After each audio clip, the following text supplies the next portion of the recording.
안녕하세요, stream입니다. Hey Roses, I'm back to do another manga review. This time it is on Tokyo Ghoul by Sui Ishida. I've read volumes 1 and 2, and typically with these manga reviews I like to have read at least 2 in the series, so since I have read volumes 1 and 2, I figured I would go ahead and talk about it. So, Tokyo Ghoul, for those that do not know, is a series where humans and ghouls, who are creatures who eat human flesh for sustenance because they can't eat regular food because it's indigestible for them and makes them sick. And, as a result, they kind of have to, hide so they're not out in the open because people try to kill them. There's a special organization called the CCG that is specifically involved in trying to be rid of ghouls. But it mainly follows Ken Kaneki here on the cover, and he is just an ordinary college student chilling at a coffee shop called Anteku, and one day one of the waitresses there he actually has fallen for, and he decides to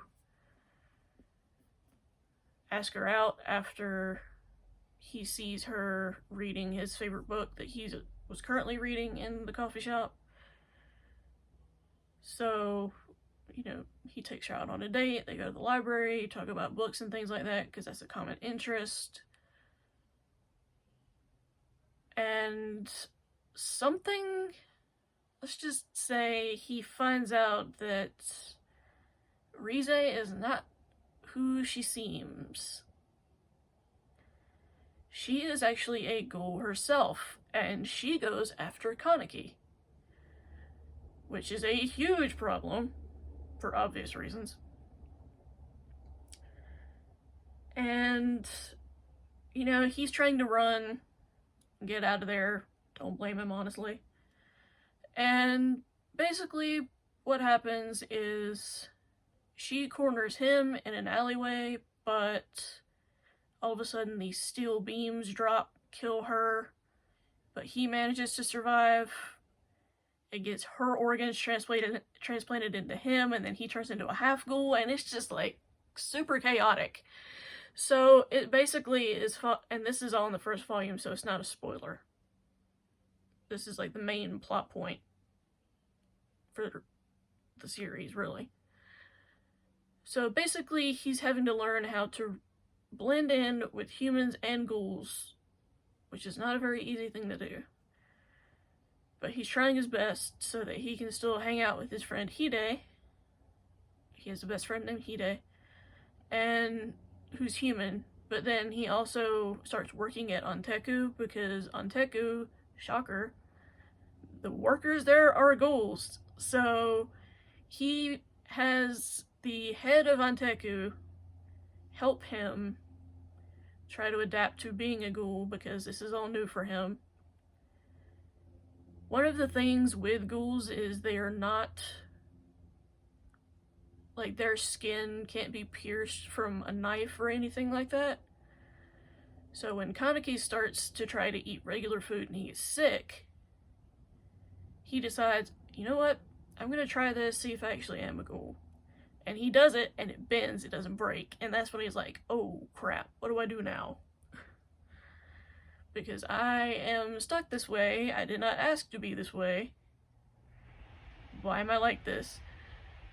So, yeah. It's a really crazy series. One of the workers at Anteku, Toka, initially hates his guts because he's trying to fight eating people because that's just his nature. He doesn't like to hurt anybody. So he's trying to fight it, but she's shoving it in his face and being like, you're gonna have to learn to live like us now, you need to eat it, type of thing. Which I thought was so bizarre and so brutal, personally, that I'm just like, really, Toka? But there's also some other notable characters. I've actually read the entirety, or not read, watched the entirety of the manga, Tokyo Ghoul, for those people that have read this series and know. I watched seasons 1 and 2, and then when Tokyo Re came out, I watched season 3. So, and I will admit, season 2 was a little weird, and I understand why now. But personally, I don't know if it's because I read it first, or not read it first, watched it first, excuse me, getting tongue-tied today. I don't know if it's because I watched the anime first before I read this, but I personally didn't mind season 2. That might be an unpopular opinion, but that's just me. I also haven't watched a ton of anime, to be fair. I've seen Attack on Titan, Tokyo Ghoul, and then the obvious ones like Sailor Moon, Dragon Ball Z, and I did watch a little Ghost in the Shell back in the day, and Inuyasha, but that's besides the point. Final Act was so good for Inuyasha. Anyway, I'm getting sidetracked. I do think that if you like more of a gory / horror manga, then you would like this. This is not Junji Ito level though. If you're wanting real creepy, look for anything by Junji Ito. He is known for doing some really horror themed manga, which is why I haven't even attempted to read any of his books because I'm a wuss. So, like, I can handle this and I can handle Attack on Titan, but I cannot handle Junji Ito because I've read a preview of one of his books in the past and I'm just like, nope. Anyway, with all that being said, that's just my initial thoughts, as I almost hit myself in the face. My initial thoughts on Tokyo Ghoul. These are just my initial thoughts. I may do an update when I've finished the entire series, including Re.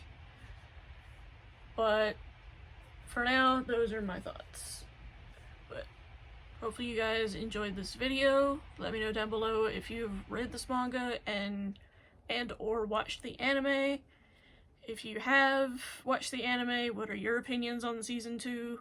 I would love to know, because like I said, personally me, because I watched it first and didn't read it first, it didn't bother me. But I know some people who read the manga first and then watched the anime are like, why was this season even here?